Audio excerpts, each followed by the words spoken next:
കത്തോലിക്ക സഭയിലെ വിപ്ലവകാരിയായ പോപ്പ്, കടുത്ത ഫുട്ബോൾ പ്രേമി, നിലപാടുകളിൽ ലക്ഷ്യം തെറ്റാത്ത ഗോളുകൾ, മാറ്റങ്ങളുടെ മഹായിടയൻ ജോർജ് മാരിയോ ബർഗോളിയോ എന്ന ഫ്രാൻസിസ് മാർപ്പാപ്പ 1936 ഡിസംബർ 17 അർജന്റീനയിലെ ബ്യൂണസ് അയർസിലാണ് പാപ്പ ജനിച്ചത്.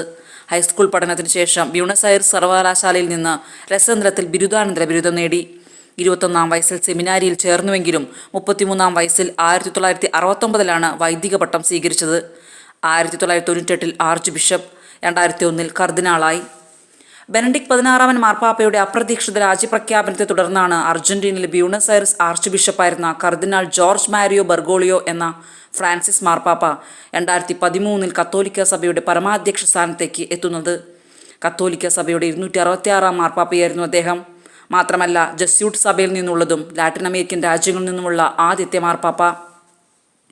ആഡംബരങ്ങളും സമ്പത്തുമെല്ലാം ഉപേക്ഷിച്ച് വിശപ്പിലും ദാരിദ്ര്യത്തിലും ജീവിത പ്രകാശം കണ്ടെത്തിയ സെന്റ് ഫ്രാൻസിസിന്റെ നാമധേയം സ്വീകരിച്ച് പരമാധ്യക്ഷ പദവിയിലേക്ക് എത്തിയ മാർപ്പാപ്പയുടെ പിന്നീടുള്ള ജീവിതവും പേരിനോട് നീതി പുലർത്തുന്നതായിരുന്നു.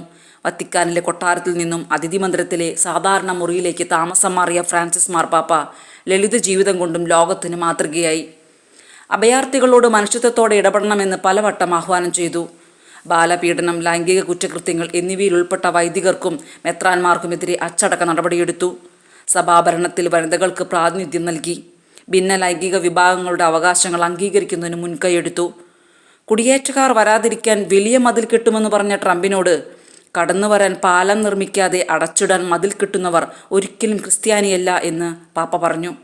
മറ്റൊരു മാർപ്പാപ്പയും അമേരിക്കയുടെ ഭരണാധികാരിയെ ഒറ്റ വാചകം കൊണ്ട് ഇത്ര നിശിദ്ധമായി തള്ളിപ്പറഞ്ഞിട്ടില്ല. പാപ്പയുടെ പൊതു സദസ്സുകൾ മിക്കവാറും അവസാനിക്കുന്നത് പുഞ്ചിരി നിറച്ചുള്ള അപേക്ഷയോടെയാണ്. എനിക്ക് വേണ്ടി പ്രാർത്ഥിക്കാൻ മറക്കരുത്, എനിക്കെതിരെയല്ല, എനിക്ക് വേണ്ടി. ഇങ്ങനെ തന്നെയാണ് പാപ്പയുടെ ആത്മകഥയായ ഹോപ്പും അവസാനിക്കുന്നത്.